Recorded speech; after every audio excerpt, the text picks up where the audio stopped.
sama. Arahnya juga masih sama, masih sepihak. Nah, sekarang gimana kalau faktor skalanya negatif? Misalkan negatif 1, ya. Nah, maka bentuknya akan sama, ukurannya juga sama, tapi arahnya yang berbeda. Ini jika K-nya negatif 1. Jika K-nya negatif 1, maka bayangan ukurannya sama dan letaknya berlawanan pihak. Ini arahnya yang berbeda, teman-teman. Bentuk segitiga arahnya berbeda. Nah, sekarang gimana kalau K-nya negatif 2? Ya, jadi jaraknya 2 kali lipat tapi arahnya berbeda. Ini K-nya negatif 2. Bentuknya, nah kalau K-nya kurang dari negatif 1, maka bayangan itu diperbesar. Ini kan bentuk aslinya, segitiga merah ini. Nah, ini ukurannya diperbesar, tapi letaknya berlawanan pihak, arahnya jadi beda. Nah, sekarang gimana kalau K-nya negatif setengah? Akan seperti ini.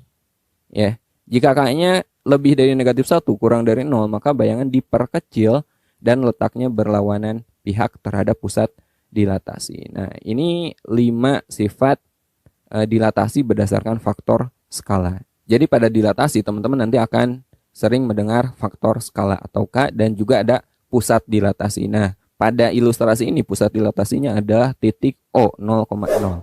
Oke, sekarang kita akan belajar cara menentukan bayangan dilatasi terhadap titik pusat 0,0.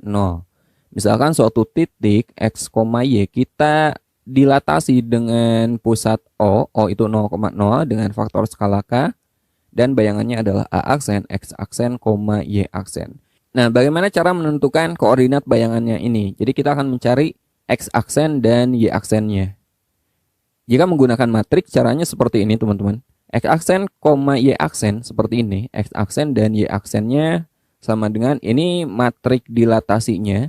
Faktor skalanya K, K0, 0K kita kalikan aja dengan koordinat awal, yaitu kita kali dengan X dan Y. Nah, ini caranya kalau teman-teman menggunakan matriks. Atau cara yang lebih mudahnya, nyari X aksen itu sama dengan K kita kalikan dengan koordinat atau absis koordinat awalnya. Dan Y aksennya sama aja dengan faktor skala atau K kita kalikan dengan koordinat bayangan awalnya. Kita kalikan dengan Y-nya. Nah, ini akan lebih gampang nantinya. Contohnya seperti ini. Tentukan koordinat bayangan titik A 4,5 jika didilatasi dengan faktor skala 3. Berarti ini K-nya ya. Jadi kita peroleh K-nya itu 3 dengan pusat dilatasi O 0,0. Oke, jadi kalau kita gunakan matriks, K-nya aja teman-teman ganti dengan 3 gitu. K ini juga sama teman-teman ganti dengan 3, dan X dan Y ini teman-teman ganti dengan absis dan ordinat titik A-nya. Jadi X-nya 4 dan Y-nya 5. Jadi kita peroleh seperti ini. X aksen Y aksen sama dengan 3003 kali 4, 5. Ini kita kalikan aja.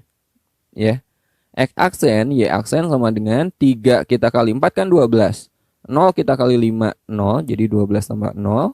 Kemudian 0 kita kali dengan 4, 0. 3 kita kali dengan 5, 15. Ini kita gunakan perkalian matriks biasa ya. Jadi kita peroleh X aksennya sama dengan 12, Y aksennya sama dengan 15. Maka A aksen ini koordinatnya adalah 12,15. Atau teman-teman bisa menggunakan cara yang kedua. Kita cari satu persatu. X aksen itu sama dengan K kali X. K-nya itu 3, X-nya 4. Berarti 3 kita kali dengan 4. Maka X aksennya adalah 12. Y aksennya K kita kalikan dengan Y. K-nya itu 3 dan Y-nya 5. Jadi 3 kali 5, 15. Jadi bayangannya adalah 12,15. Atau bisa kita tulis titik A 4,5 kita dilatasi dengan pusat O dan faktor skala 3. Maka bayangannya adalah A aksen 12,15. Oke, sekarang kita akan belajar bagaimana cara menentukan bayangan dilatasi jika pusat dilatasinya bukan 0,0. Misalkan M, N. Nah, ini caranya tuh mirip dengan rotasi yang udah kita bahas pada video sebelumnya. Ya, koordinat bayangannya kita kurangi dengan koordinat pusat. Kemudian ini faktor atau ini matriks dilatasinya tetap. Dan koordinat awalnya kita kurangi juga dengan pusat. Jadi kalau teman-teman udah belajar rotasi pada video sebelumnya, ini caranya itu mirip. Ya, kita hanya mengubah koordinat asal dan koordinat bayangannya dengan cara mengurangi koordinat titik pusat. Oke, contohnya tentukan koordinat bayangan titik A 4,5 jika didilatasi dengan faktor skala 3 dengan pusat dilatasi P -3,2. Kita pakai rumus yang ini.